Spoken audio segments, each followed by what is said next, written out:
active team in this year's NBA offseason, as they would make a blockbuster trade for Anthony Davis and sign 10 new player contracts afterwards. Although they missed out on Kawhi Leonard, the Lakers made the most of what was left on the market. In this video, I'm going to rank these signings based on literally getting the best bang for your buck. Factors to be considered are the anticipated contributions this player will make, along with how much money the Lakers paid during free agency. So think of these rankings as production per dollar. At the bottom, I have Jared Dudley as the 10th best signing this offseason. He is more than likely going to be a bench warmer as opposed to a regular rotational player, and even at the veterans minimum, you aren't going to get much value out of him. If anything, he would bring more value as a locker room presence. If Kuzma starts, then I could see Dudley averaging 10 minutes per night as a backup power forward. But aside from that, his production per dollar value makes him the lowest signing. At number 9, I have Troy Daniels. With how the Lakers finally realized that LeBron needs shooters around him, Daniels was not a bad signing at the veterans minimum. But if you consider the 3-and-D players who the Lakers also signed, or the other veterans who bring more than one skill to the table, Troy Daniels at the veterans minimum has the second least to offer and only addresses shooting. A solid signing nonetheless, but other players just have more to bring to the table.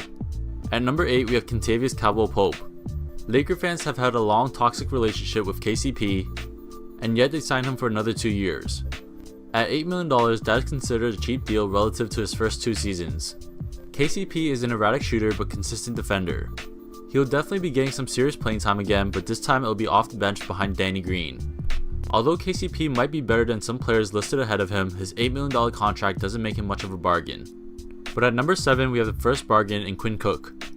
He was one of the best point guards to come off the bench last postseason as a potent scorer and a floor general as well. His anticipated role is still up in the air, but the skill set he had displayed in this past season, combined with the fact that he signed at the lowest pay possible, makes him one of the better bargain signings for the Los Angeles Lakers. At number 6, we have another re-signing in Alex Caruso. The man brings so much to the table with his versatility, and once again the Lakers were able to sign him for the veterans minimum. Caruso can play make, score off the dribble, attack the basket, play off ball, and even defend multiple positions as well. There are a bunch of roles that Caruso could play to make this roster all gel, and for that reason I have him at number 6. At number 5, I have Rajon Rondo, a player who played a crucial role in recruiting DeMarcus Cousins to the Los Angeles Lakers. The comfort in knowing that Rondo can be a ringleader to a front court of DeMarcus Cousins and Anthony Davis makes Rondo highly valuable in making this all work out. It doesn't matter if Rondo is starting or coming off the bench, the talent that is on this roster primes him to be highly productive on the floor as he picks apart the mismatches. He was signed last season for a whopping $9 million and opted to return on the veterans minimum this season. I'm expecting big things from Rondo even at such a cheap deal. Another returning player who cracked the top 5 is JaVale McGee at number 4.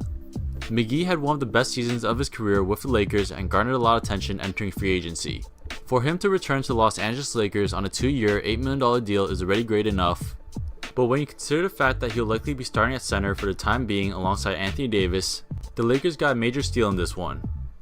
Not just for this year, but for the next as well, in the event Cousins actually successfully lands a large deal. McGee and Davis will be a nightmare backcourt for any opposing team, and each should easily combine for 5 blocks per night. At number 3, I have the Lakers' most expensive signing in Danny Green. Did the Lakers overpay for Danny Green? Of course.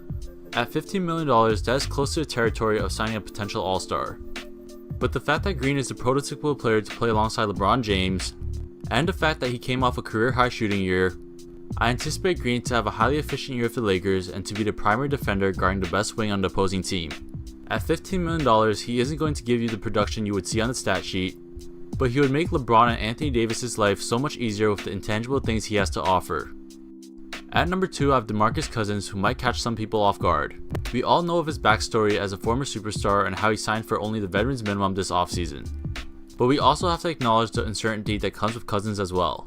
This makes 2 major injuries he had to deal with in this past season, and even when healthy, Cousins brings defensive concerns.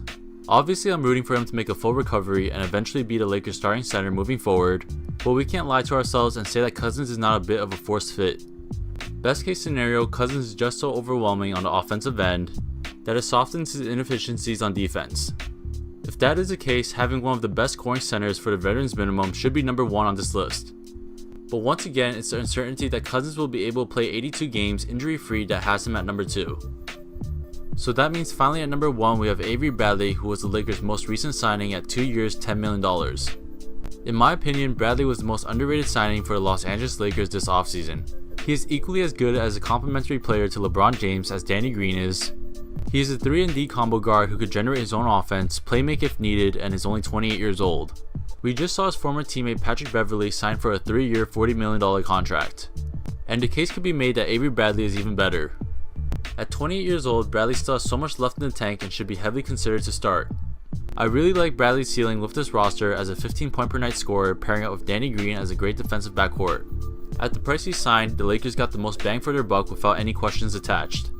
But that's it for the video. Let me know in the comments whether or not you agree with this list. If not, let me know how you would rank these. And who is the most underrated Lakers signing in the 2019 NBA free agency? That's it for the video. Take it easy, guys.